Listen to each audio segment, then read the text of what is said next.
The experts said it was impossible, unthinkable.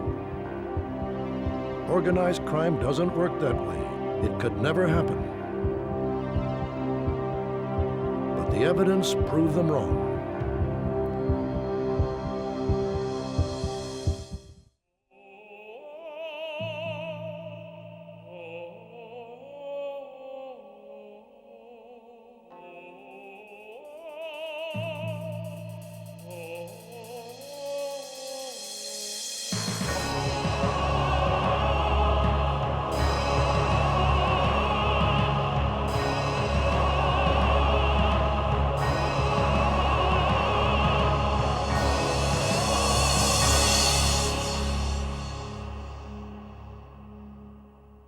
For years, rumors have circulated that the world's leading crime syndicates hold top-secret summit meetings where the dark lords of the underworld plan strategies for spreading the virus of drugs, vice, and corruption. At first, law enforcement dismissed rumors of a United Nations of crime as sheer nonsense. They believed that cultural differences, intense rivalries, and competitive zeal would forever prevent international crime bosses from teaming up in an underworld federation.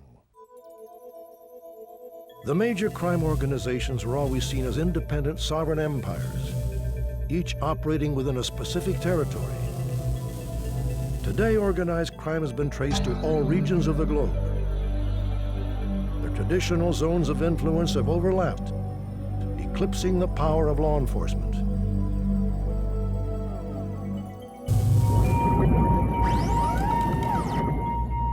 To track the spread of organized crime, computer profiles have been established of the leading international syndicates.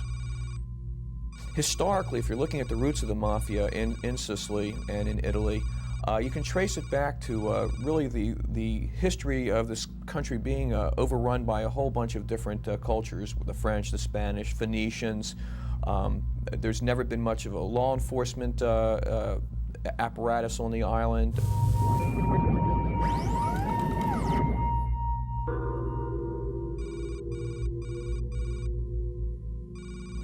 The Russian Mafia is an extremely problematic group for law enforcement, and what makes them different is that here you're talking about some extremely bright individuals who are experts at carrying out a whole range of activities that are illegal. Everything from illegal immigration to insurance fraud to crimes within Russia to a growing involvement here in the United States.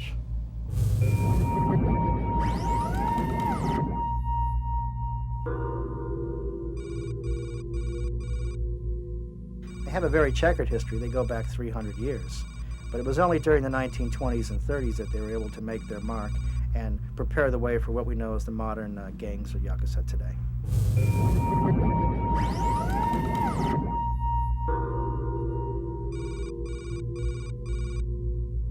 And really, the modern American Mafia, as we know it, was born up on those streets in the boyhood rumbles of guys like Luciano, Lucchese, and Frank Costello, and Vito Genovese. They all knew each other, and they were all in the same, what was called a borgata. Borgata means like a gang.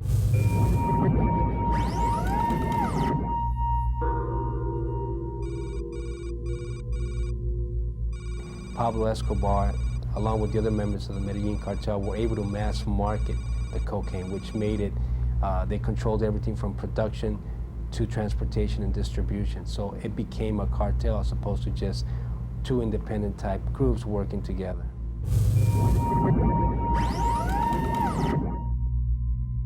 The relationship between crime organizations has always been that of bloody power struggles, fueled by cultural mistrust and hatred.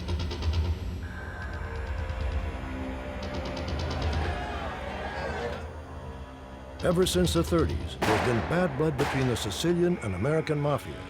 It started when Lucky Luciano and Tommy Lucchese rubbed out their Sicilian don, Joe Masseria. The rising stars of the American underground then hit Godfather Salvatore Maranzano. His murder wiped out Sicilian competition for decades. Since those bloody days on Brooklyn streets, the Sicilian Mafia has hated their American rivals. Naturally, the American Mafia never trusted the Sicilians. Fearful of the competition from the Sicilian heroin empire, Colombia drug lords also disliked the Cosa Nostra. In turn, many crime bosses shunned the Colombians. Who could do business with coke-snorting billionaires, they reasoned. Meanwhile, the chief competitors in the Eastern Hemisphere, the Russian Mafia and the Yakuza, always despised each other. And Japanese mobsters are known to never trust a gangster who isn't Japanese. It was always thought this mutual hostility and competitive zeal was more lethal than bullets or wiretaps in preventing the alliance of criminal organizations, but no longer. You see alliances among organized crime groups, each of them capitalizing on their strengths, their knowledge of a particular region, and they've also been extremely clever at using the computers for a whole variety of their activities, from promoting drug trade to transferring money around the world to laundering money offshore and using it and encrypting their files so that law enforcement can't even find out what they're up to. It now appears a worldwide merger of the major criminal organizations is underway. If it succeeds, organized crime will be the largest business enterprise on the planet. Ironically, it was a crackdown by law enforcement that sparked the first partnership of international criminal syndicates. In 1987, over 300 gangsters from the Sicilian Mafia stood trial on charges ranging from murder to heroin trafficking. It was called the Maxi Trial. Government resources poured into Palermo as prosecutors prepared to undertake the largest trial in Italian history. The prosecutor's office was provided with all the support needed to move the trial forward safely and efficiently. A fortified courthouse was built to protect the participants. Tanks and army troops surrounded the perimeter. They had cages built for the defendants, they had glass booths, they had hundreds of guards. It was just a tremendously secure situation to try these Mafia members. And the Mafia members throughout the trial would spit at the authorities and yell obscenities. And in one case, one of them actually stapled his lips together to show he would not break the code of omerta, the code of silence. For centuries, the oath of silence has protected the Sicilian Mafia. But in the 80s, the light of justice and the courage of a man pierced their dark shroud of secrecy. Judge Giovanni Falcone believed in the power of law, believed the truth of justice could illuminate the shadow of lies that shielded the Cosa Nostra. Falcone was a man of faith. He never really talked about it very much, but it was his faith in justice and his faith that carried him through, that gave him the strength to go on. Out of the hundreds of mobsters on trial, Falcone had his sights set on Tito Riina, the godfather of the powerful Corleone family. If Falcone could bring down the Corleones, he would drive a stake through the heart of the entire Mafia. But Falcone was up against an extremely cunning and ruthless criminal. He was called the Beast. Riina does not speak Italian well, speaks no other languages to my knowledge, has really not traveled outside of Italy and Sicily, and made no effort to be involved in or interested in international matters other than narcotics trafficking. At the same time, he has an extraordinary memory. People say that he never forgot any slight or any favor, and would reward those who favored him and eliminate those who had slighted him. He is known among his fellow mafiosi as an extremely tough, cruel man, a person not given to random violence, but a person whose sort of fundamental instinct is to eliminate anyone who might be of danger to him. The 1987 Maxi trial was a major victory for justice. 300 mobsters were convicted. The nation rejoiced. Falcone was a hero. But his targeted quarry had escaped. The Beast had gone to ground. Convicted and sentenced to a life term, Riina had disappeared, leaving his minions to vent his rage. Mafia members were furious and became like a kind of wounded beast after the convictions. They were furious at their friends in power, and they were determined to make them pay.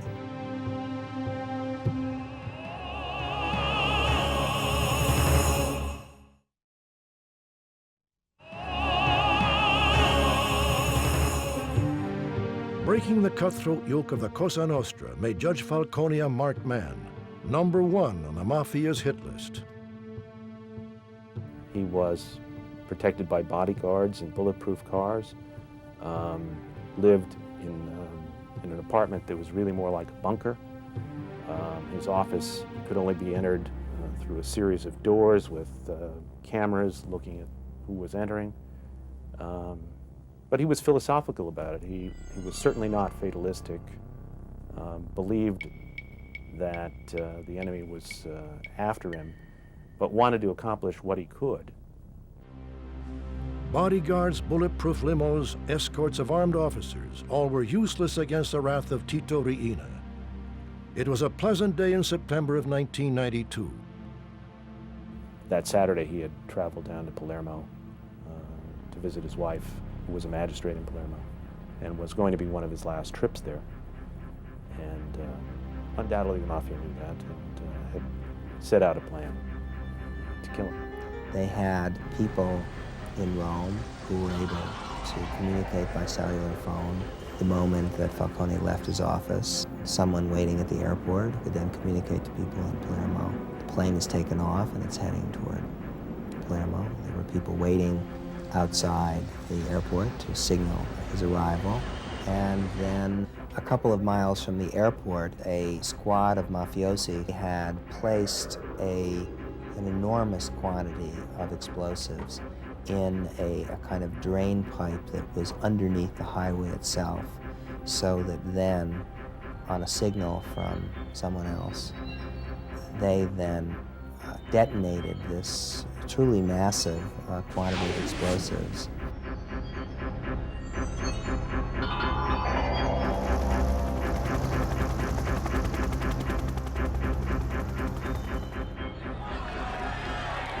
The explosion killed Judge Falcone, his wife, and 3 bodyguards. The assassination had shown the Mafia to be what they always were, animals, led by a man who truly was a beast. The country wanted the Mafia banished from Sicily forever. People were fed up with what was going on. They were fed up with people like Riina. They had lost that sense of support that the Mafia had traditionally had, where the Mafia helps poor people and helps them solve problems, looks out for them, helps them in their times of need and so on. The Mafia was not being seen that way. The Mafia was being seen as a predatory organization, and that the only people being helped were those themselves and perhaps some of the highest level people in the Italian government.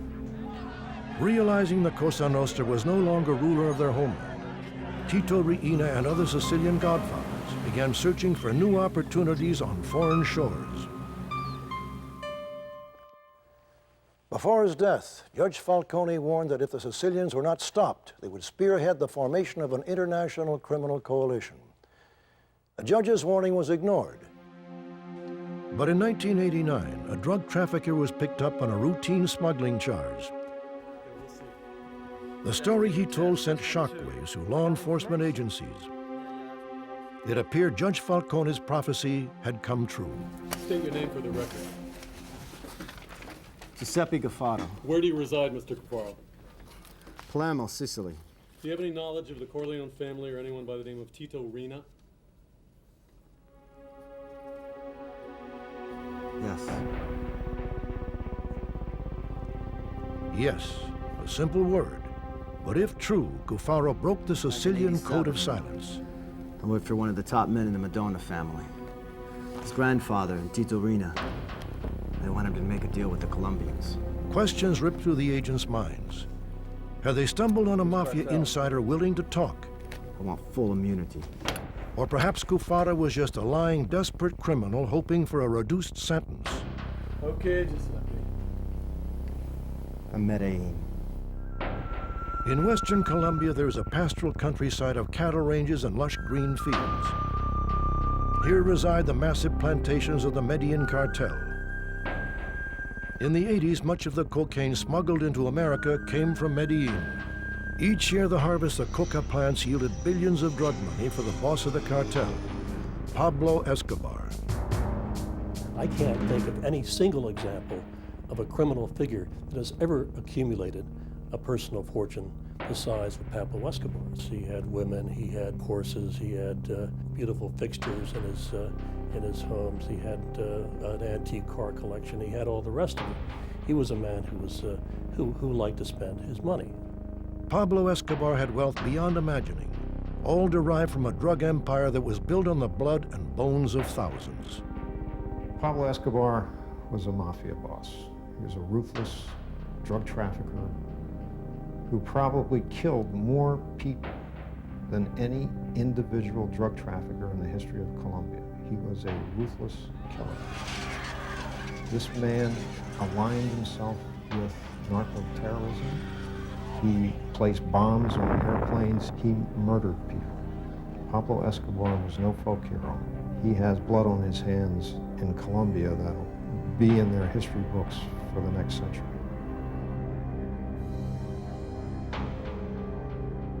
A small-time drug pusher may be despised and vilified, but sadly, in this day and age, a murdering billionaire drug trafficker like Escobar is celebrated by some as a man of accomplishment. People in Colombia loved him, especially in the neighborhood that he grew up where he built hospitals, schools, soccer fields, and he was looked upon as a hero, a Robin Hood, if you will, as opposed to a drug trafficker. He is one of the men that I think, one of the 10, 20, or 30 people of the late 20th century that I think has really counted, has made a difference. Of course, the vast majority of what he did was extremely unfortunate for Colombia, for the world. But he was the architect of the cocaine industry the way we see it today. By the late 80s, Escobar's rise to fame and fortune began a steep decline. The boss of the Medellin cartel was a wanted man, fleeing the combined police forces of Colombia and the United States. Special Agent Ramiro Escudero spent 12 years investigating drug trafficking and money laundering for the FBI's Los Angeles Field Division. So we were, as a government, aware of his power, and we were trying to assist Colombia in either apprehending him or extraditing him to the United States. Do you know the whereabouts of Pablo Escobar? No. Did Mr. Escobar participate in the deal between the Sicilian Mafia and the Medellin cartel? No, it's just Johnny Gotolo, my boss, and his big shot from the Escobar family. Where'd the meeting take place? Aruba.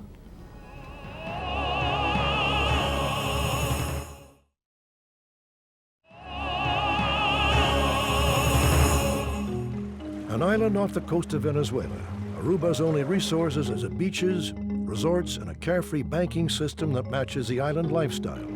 Aruba is a money laundering center for the mobsters of the world. In the late 80s, the Sicilian Mafia was the island's principal landowner. Did you attend that meeting? Yeah, sure, I went everywhere Johnny went. What were your duties? Backup, you know, make sure everything goes real smooth. Keep my eyes, my ears open. See, we didn't know this Colombian guy, and Johnny, he was kind of worried that he might be a cokehead. And the family, they really wanted this deal to go down. It was up to Johnny to do it. So that first day, Johnny, he was a little bit nervous. You know, I would be too.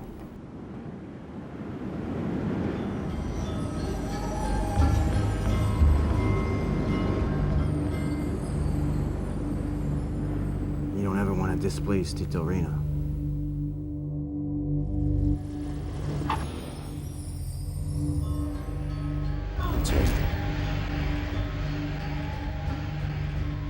Bonnie, he had his own jet. Turned out to be a nice guy, too. He really knew how to enjoy life. Right from the start, he and Johnny got along.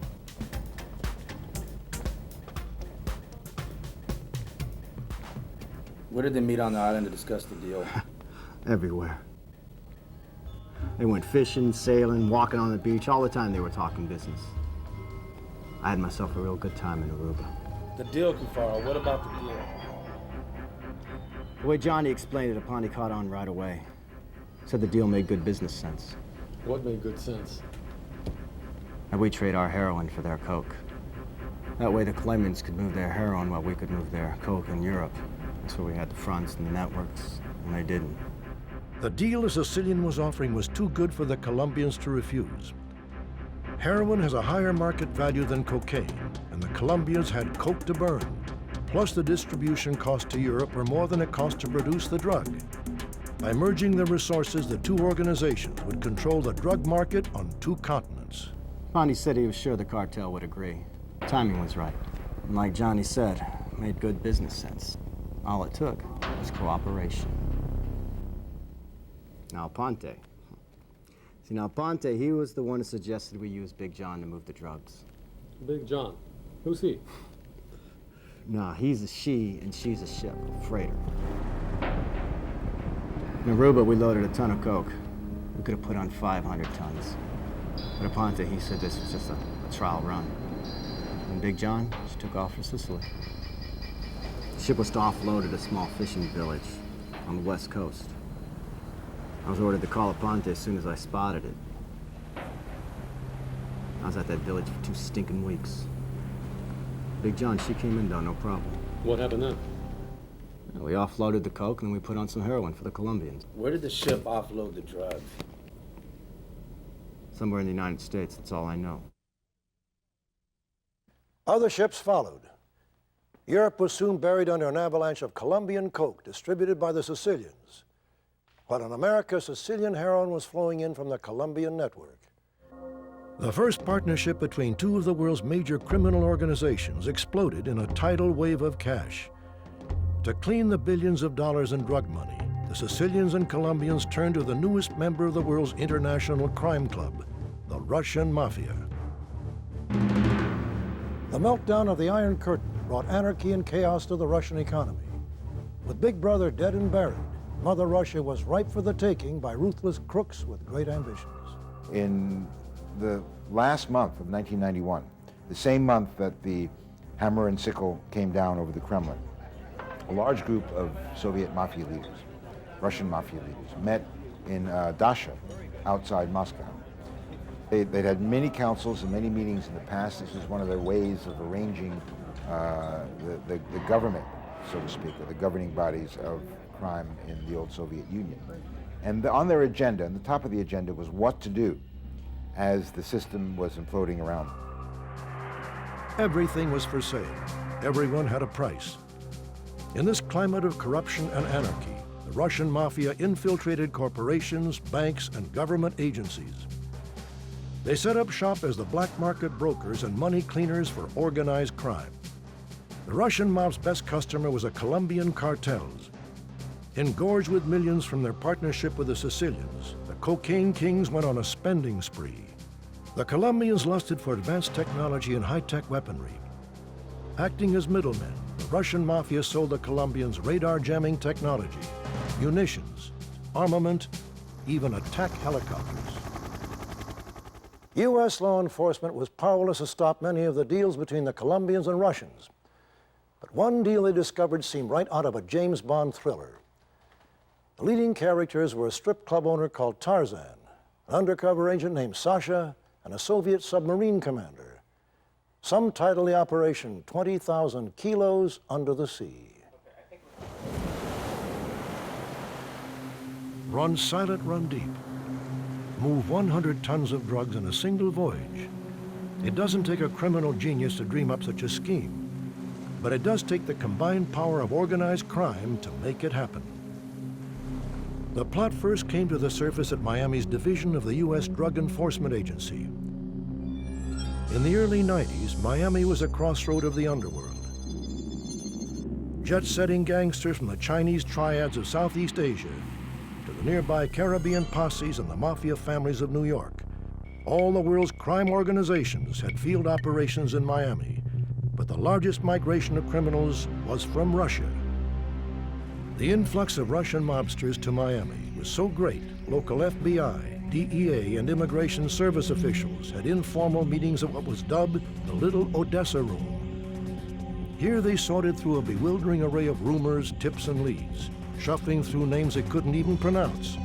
One name they quickly learned was Vyacheslav Ivankov.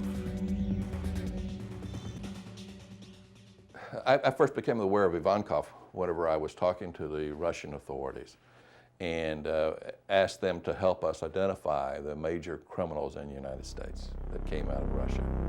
And they provided me the name of Ivankov. Well, when we first started looking at Ivankov, he was bouncing from one city to another. He was primarily in New York City, but he was in Boston, and he was in Denver, and he was in Los Angeles, and he was in Miami, and he was in San Francisco. Then he may go back into Russia to meet with other thieves. To say that he was the major figure in the United States, yes, he was. There's no question in our mind about it. There was no question in the Russian authorities' mind about it. You have to kind of understand that Ivankov's reputation is even bigger in Russia than it is in the United States. Ivankov began his ascent to the upper regions of the Soviet underground while incarcerated in the brutal Siberian Gulag. Admired by other prison inmates, Ivankov was elected to the status of thief-in-law, a position held by an elite few professional criminals who were powerful, charismatic, and brutally ruthless. In 1991, Ivankov was released from prison. The Russian Ministry of Internal Affairs informed the FBI that Ivankov immediately left for America. His mission? Take control and organize Russian criminal activities throughout North America. Ivankov's base of operation was a Brighton Beach section of New York City. Brighton is cited by the New York press as a center of Soviet emigre organized crime.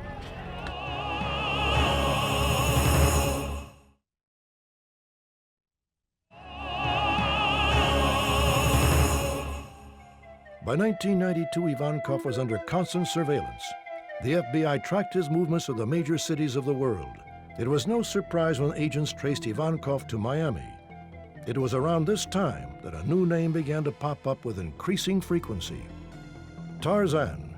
This was the nickname for a Russian immigrant who settled in Brighton Beach in the late 80s. In the Ukraine, Leonard Feinberg was trained as a dentist.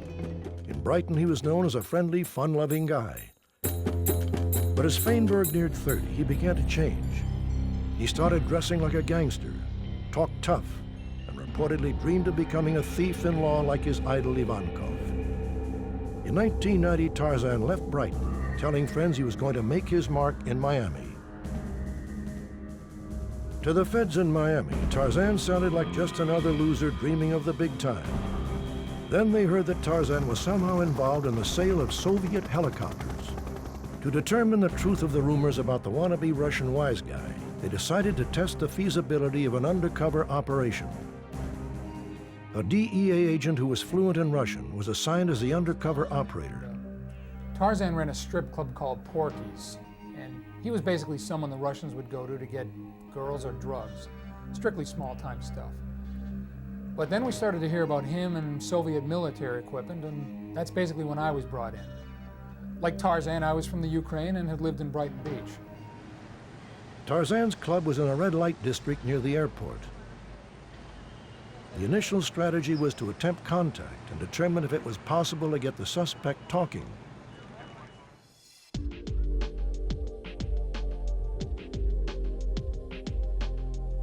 Sasha's cover was that he was just another Russian immigrant looking to score.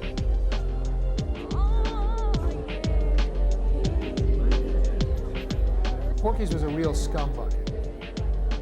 We couldn't believe that the owner of this joint could be putting together the deals we were hearing about. A police informer who Tarzan trusted was in place. At first, Tarzan was suspicious, until he learned that Sasha was also born in the Ukraine and had lived in the old neighborhood.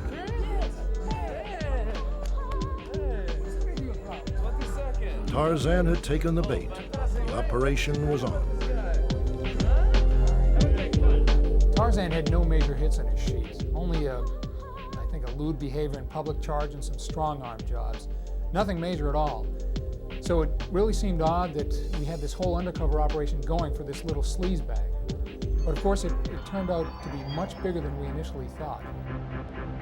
Sasha's job was to become Tarzan's best friend, to get Tarzan talking. To learn what he knows requires Sasha to dress like Tarzan, talk like him, act like him.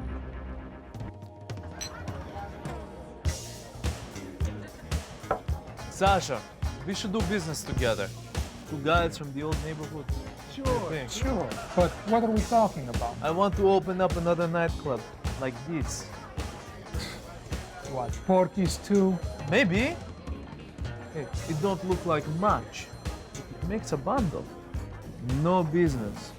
No business is better than money in a club. Money laundering was not what Sasha wanted to What hear. else you got going on? But sooner or later, he knew a guy like Tarzan couldn't resist talking about his big deal. Looks like nightclubs don't interest you. But I got something big. Huge. There are these guys I worked with. I supplied them with bulletproof limos, and choppers, that kind of thing. Well, they got in touch with me. And get this. They want a submarine. A submarine? Yeah, a sub. A Soviet military submarine with a crew of 25. They want to run drugs up and down the West Coast. Do these guys have the money? Do they have the money? These guys have enough money to buy a whole armada. They're the Colombians. Street surveillance was ordered. A drug smuggling submarine sold by a two-bit punk like Tarzan seemed too fantastic to believe. But the feds were taking no chances. Tarzan's contact to the Colombians was Juan Almedia. The Colombians paid for Tarzan's trips to Russia with sacks of money dropped off by Almedia. Much of the cash Tarzan either banked or spent. Tarzan was on a roll, partying at Porky's, then jetting off, returning with snapshots of subs for sale and boasting about his contacts with the Russian Mafia. But after months, Tarzan seemed no closer to finding a sub. Investigators began wondering if the whole deal was a scam, but the investigation continued. I told Tarzan that we were going to have to look like experts if we were going to fool the Colombians. I told him since I had experience in the Marines, I had the contacts we needed to get all the technical advice. I became Tarzan's sub-advisor. He'd come back from Russia with pictures and questions and all, and basically I'd have to fake my way through it. That was pretty easy to do since he didn't know squat about military technology. I never thought the deal would actually happen, but somehow Tarzan came through. He got his hands on a Tango-class diesel submarine. Tarzan told me that the Russians are practically giving away mothballed Soviet subs because the military's broke. So basically that's what happened. He got a civilian agency to approve it as surplus, and they approved the sale for oceanographic research. He even found 25 out-of-work sailors for a crew, and an admiral who figured that skippering a drug sub would be better than, I guess, standing in bread lines. In Russia, a final meeting was held. The sub was waiting at the dock. The admiral by his side, Tarzan made his closing pitch. This is #1 machine in Russia. But the admiral's English was limited, and the Colombian admitted to only speaking Spanish. So Tarzan translated to Almedia, who translated for the Colombian. Since neither knew a periscope from a torpedo tube, communication was difficult. Как сказать, it has very, very good displacement. Very good for storage. Good for cocaine. Very good. Then a problem came up the Colombian heard loud and clear. There is a little problem. Because machine was in storage, it cannot go under. It doesn't submerge right now. No, it cannot. You have to tow it. But it's okay. It's okay because we tow it. We can tow it. Oceanographers, it's very good. It's very good machine. We can tow it. I got good cover. Cover or no cover, the Colombian wasn't buying that a Soviet submarine in tow to Colombia would not attract attention. Very good cover.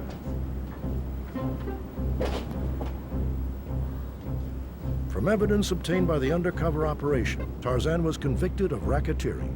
Tarzan basically turned state's evidence and and he's now in the witness protection program. You ever have contact with him again? No, not at all.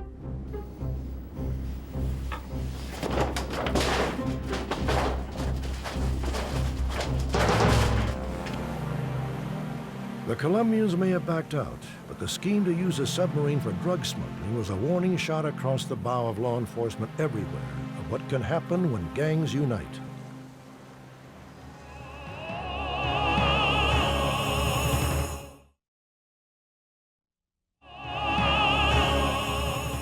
As far as is known, a Soviet submarine has never been used for dope smuggling.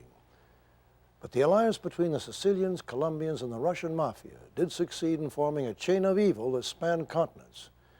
The final link was forged when East met West as the American Mafia united with the fearsome Yakuza of Japan. New York was a port of entry for most of Europe's immigrants, and it became the breeding ground for some of organized crime's most notorious members. Al Capone, Lucky Luciano, Myolansky, all came from immigrant families who settled in the 5 Points area, a crowded ghetto with a long history of Irish, Jewish, and Italian gang activity. It was here a diverse bunch of ethnic gangs coalesced in the early 1930s. 5 criminal groups or families emerged as a central core of a nationwide crime syndicate generally referred to as the mob. Really, the modern American Mafia, as we know it, was born up on those streets in the boyhood rumbles of guys like Luciano, Lucchese, and Frank Costello, and Vito Genovese. These were guys who were innovative thinkers. They were smart, they were shrewd, they were not educated in the academic sense, but they understood business. They understood markets. They had all the requisite talents to become great businessmen. But for reasons that we don't quite yet understand, they went in another direction. The mob's first big break came when the sale of alcohol was banned in the 20s. Profits from bootleg liquor filled the war chests of America's Mafia. No longer would Mafia families be struggling Italian immigrants from the slums. After World War II, the Mafia expanded their operations, hauling in millions from gambling in Las Vegas and Cuba, and from cash cows such as labor racketeering and narcotics trafficking. With politicians and police across the country on their payroll, the Mafia was on a roll that seemed unstoppable. Today, Mafia godfather John Gotti is in jail, and the old generation of Dons have retired to the golf course. Their successors are often brash, stupid, and inexperienced. Good news for law enforcement, as former FBI agent Jules Bonavolonta explains.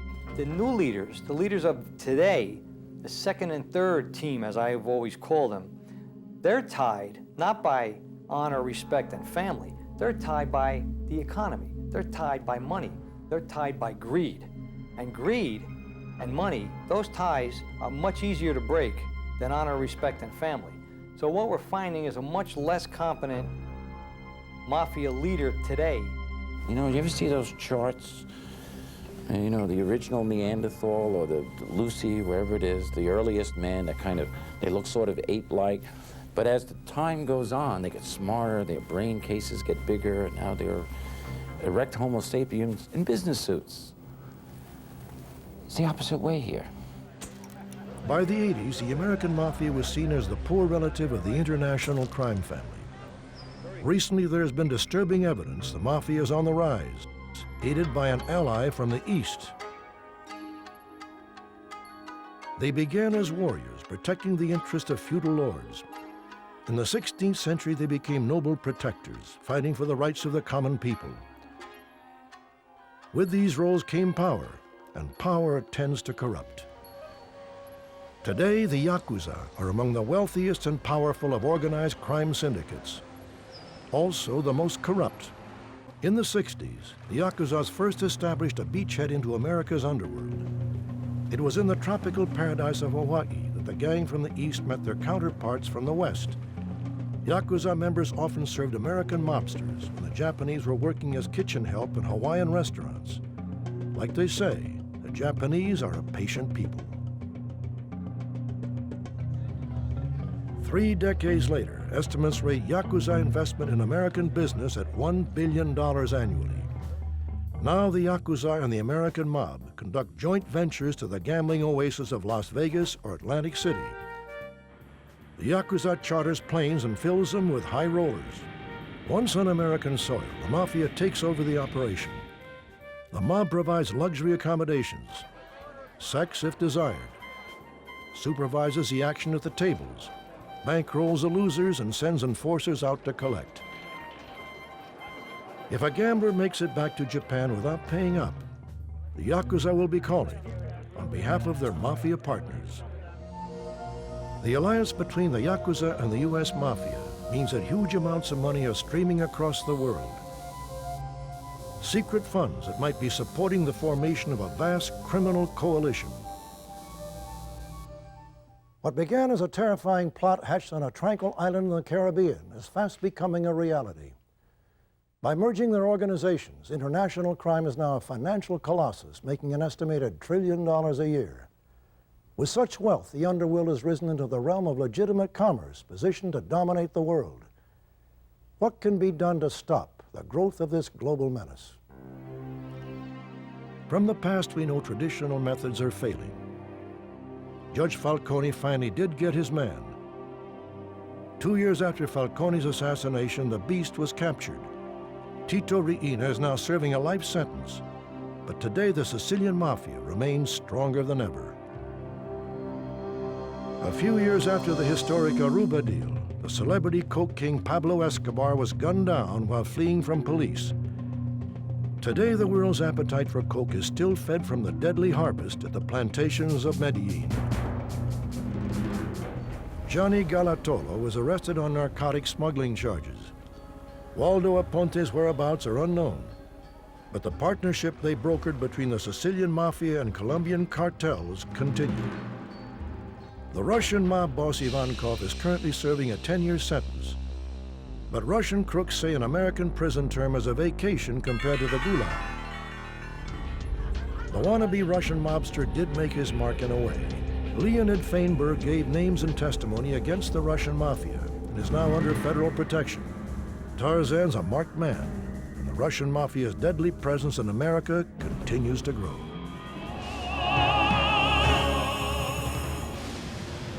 Obviously, the solution to prevent organized crime from becoming a global power lies not in the methods of the past. Today, there are close to 200 nations in the world. Each has its own rights of sovereignty, laws and police restrictions. But crime knows no boundaries. Today, organized crime is a shadow nation, undivided. Richard Ward is the executive director of the College of Criminal Justice at Sam Houston University in Huntsville, Texas. He is also an authority on transnational and organized crime. We don't have an international court, criminal court, for example, so there's no place to take criminals, if you will. So jurisdictions change. One of the real problems is the legal definitions of crime. What is a crime in one country might not be a crime in another country. There isn't local law enforcement. That's the problem. And so therefore, there isn't an international law enforcement effort that is capable of addressing this problem.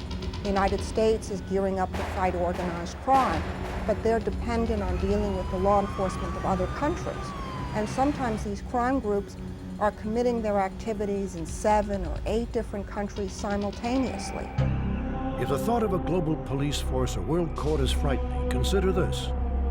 Radioactive materials continue to disappear from nuclear arsenals at an alarming rate. No other substance has a greater value on the black market. Many experts say it is only a matter of time before an unholy union is formed between organized crime and a terrorist state. The result?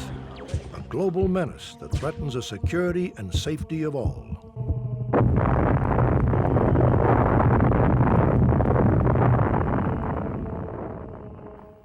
Organized crime is an outgrowth of a world whose common history is that of war, violence, and bloodshed. In the 20th century, the worship of wealth has reached a zenith among the industrialized nations of the world. As long as societies lust for power, neglect the poor and unfortunate, and promote materialism, organized crime, no matter its origin and language, will continue to plunder the world, enriching itself from our own weakness and greed. I'm Robert Stack. Thanks for joining us.